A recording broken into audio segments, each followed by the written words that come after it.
Hello friends, சப்பாத்திக்கு வந்து சிறுபருப்பு டால் செய்கிறேன்.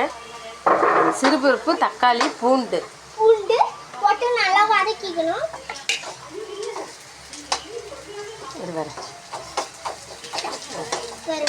நல்லா வதக்கிக்கணும். சிறுபருப்பு, தக்காளி, பெருங்காய கட்டி போட்டு வேக வச்சுருக்கேன். அதில் மஞ்சத்தூள் கொஞ்சம் மஞ்சத்தூள் போட்டு வேக வச்சுருக்கேன். இங்கே வந்து வெங்காயம் வதக்கிட்டு அதில் இஞ்சியும் பூண்டையும் இடித்து போட்டிருக்கேன். அப்புறம் இது போட்டுக்கலாம். பச்சை மிளகாய் போட்டுக்கலாம். பச்சை மிளகாய் வந்து கீரி போட்டிருக்கேன். கீரி போட்டு வதக்கியிருக்கேன். இதான் எங்கள் தாத்தா.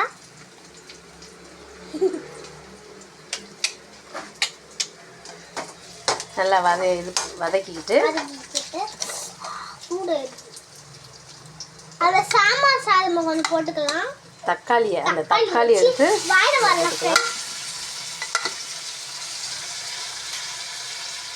தக்காளி சின்ன தக்காளியாக இருந்தால் 4 தக்காளி போட்டிருக்கேன். 4 தக்காளி போட்டு 4 தக்காளியும் வெங்காயம் போட்டுக்கலாம். நல்லா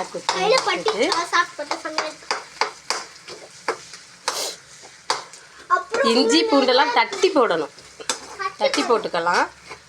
தண்ணி பயிறு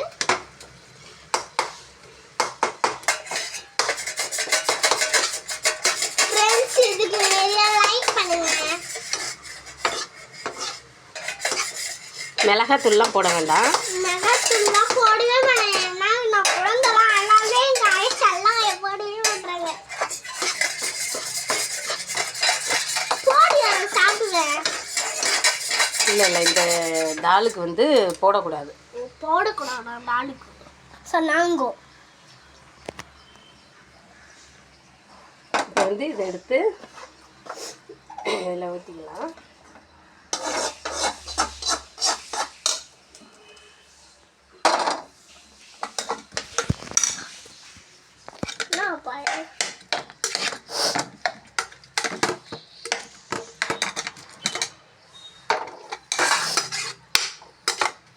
அவ்வளோதாங்க. சப்பாத்திக்கு, பூரிக்கு இதுக்கெல்லாம் ரொம்ப நல்லாயிருக்கும். இதில் உப்பு போட்டு அவ்வளோதான்.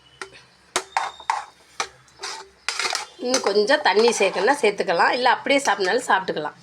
நான் வந்து இப்போ சப்பாத்தி செய்ய போகிறேன். இந்த டாலுக்கு வந்து சப்பாத்தி செய்ய போகிறேன். சப்பாத்தி செய்வோம் உங்களுக்கு காட்டுறோம். இந்த வீடியோ உங்களுக்கு பிடிச்சிச்சுன்னா லைக் பண்ணுங்க, ஷேர் பண்ணுங்க, சப்போர்ட்டும் பண்ணுங்க, சப்ஸ்கிரைபும் பண்ணுங்க. பாய்.